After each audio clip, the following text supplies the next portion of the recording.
Well, I mean, one of the most interesting, and to me, you read this chapter 5. It's like an 8-page chapter. It's not very long. Statistical facts. You could seemingly go through this chapter and think that there isn't anything there to what he's saying, but you'd be mistaken. As far as all the chapters, this is one of the most dense chapters. And I had to read chapter 5. I don't know how many times I've read it, but just in preparation for this video, maybe 4 or 5 times, just to make sure that I have make sure that I truly get what he's saying, because it's just that dense, right? He seems to go on a tangent, right? And he seems to be talking about something that has no relationship to this idea of the masked man in this paragraph. He says in the paragraph, from the time European history begins in the 6th century, from then up to the year 1800, that is, through the course of 12 centuries, Europe does not succeed in reaching a total population greater than 180 million inhabitants. So from the 6th century until the 1800s, the early 19th century, there isn't a population in all of Europe that exceeds 180 million people. Now, from 1800 to 1914, in 114 years, the population of Europe mounts from 180 million to 460, nearly 500 million people. So, from the 6th century until the early 19th century, till the 1800s, there's only 180 million people at its height in Europe, in all of Europe. From 1914, from the early 20th century, from 1800s until 1914, so between the 19th and 20th century, the population goes from 180 million, which took 12 centuries, right? Which took 1,200 years to get to 180 million people. In 1 century, in 100 years, the population quadruples, right, to nearly 500 million. The question is, how in the world does that happen? There's something significant in that finding. Why is it that it took 12 centuries for the population to reach 180 million, and only 1 century for the population to reach from 180 to 460 million people? He goes, I take it that the contrast between these figures leaves no doubt as to the prolific qualities of the last century. The 3 generations that produced a gigantic mass of humanity. That's just great wording. That's just amazing sort of language, right? The 3 generations that produces a gigantic mass of humanity, which, launched like a torrent over the historic era, has inundated it. This massive flood of human existence within Europe, right? Just like you're looking at, I don't know, the quick math is maybe 300 million, 320 million have been added to a population. The topography, geography, the land hasn't changed. There isn't any more places for people to live. So obviously what happens is that there is the same amount of geographical space, right? There's the same amount of geographical space as there's always been, right? So we have that much space, and we have we have people being born into the space, and 180 million people fitting this space. That happens over 12 centuries, right? It took 12 centuries to get to that number. Now, in 1 century, in 100 years, we now have 480 million people crammed into the same space, right? So that we recognize that there are substantially more people occupying the same space that was otherwise occupied for 1,200 years. And the question is, what's the significance of that? Well, there's a huge significance. Gasset says, it is not the increase of the population which interests me. So he's not interested in just the mere numbers. He's not an economist. He's not a statistician. Now, just similarly, like me, I really don't care about that.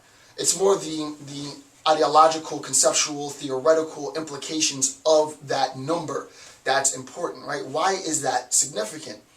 He says, it is not the increase in the population which interests me, but the fact that the contrast with the previous figures, and that figure being the 180 million, the dizzying rapidity of the increase is brought into relief.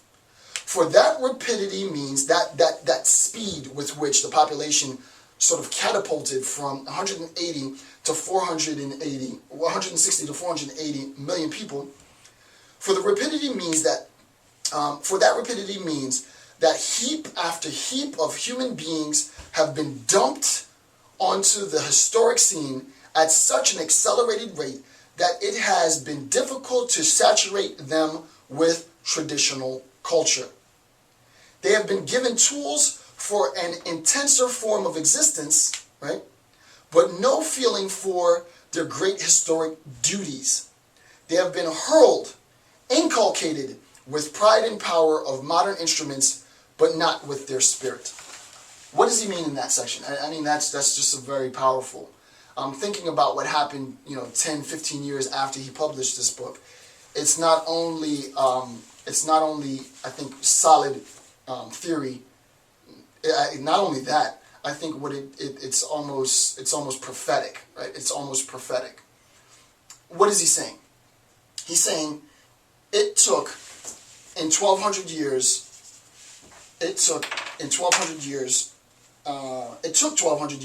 for the population in Europe to total 180 million. And that gradual progression of population, that gradual sort of migration pattern of people moving from one place to another, and morbidity rates and birth rates, mortality rates, death rates, all of these things factor in talking about sort of population stability, which is a whole nother discussion. The population reaching 180 million over 12 centuries means that the traditions from previous generations are gradually passed from one generation to the next. So that the folklore, the mythology, the mythos, the tradition, the culture, the sociological import of sort of communal relations and all of that manifests gradually. And the importance of my cultural heritage and my understanding is a gradual understanding. It's rooted in a historical analysis. Well, any historical analysis is going to be an analysis of, as I said earlier, migration patterns and communal ties of people intermarrying and so on. If we have a sudden increase within 100 years of fourfold, threefold, 300 million new people occupying the same area, well, what you find is these people, this increase, no longer has a reverence, right? No longer has any significance to the past, right? There is no need for me to worry about past generations, because in the last 100 years, I can say that in the 1800s, here's what happened. Here was the state of affairs. We now have scientific advancement. We now have technological advancement. We now have new ideologies. We now have new forms of government and political governance. And I no longer have to reference back to the 6th century, right? I, a person occupying 1930s, can reference huge advances in the last 15, 20 years.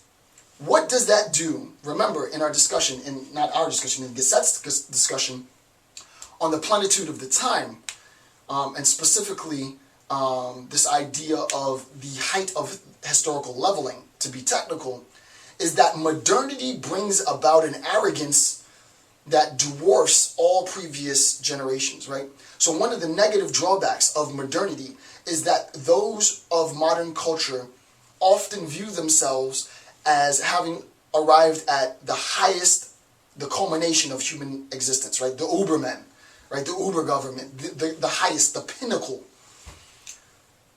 That was unfortunately the problem for Gasset in his time, right? Not for him as a theorist, but for his time. His time was an actualization of that. The reason why Gasset, to me, is probably one of the most prolific writers, not in quantity, but in the quality of his time, is that he said that this would happen prior to it actually manifesting. This is all pre World War II, right? He's in the cusp of it all, and he's able to read all of the social cues around him and say, this is where we're going, people, right? This is where we're going. We're going to elect a masked man.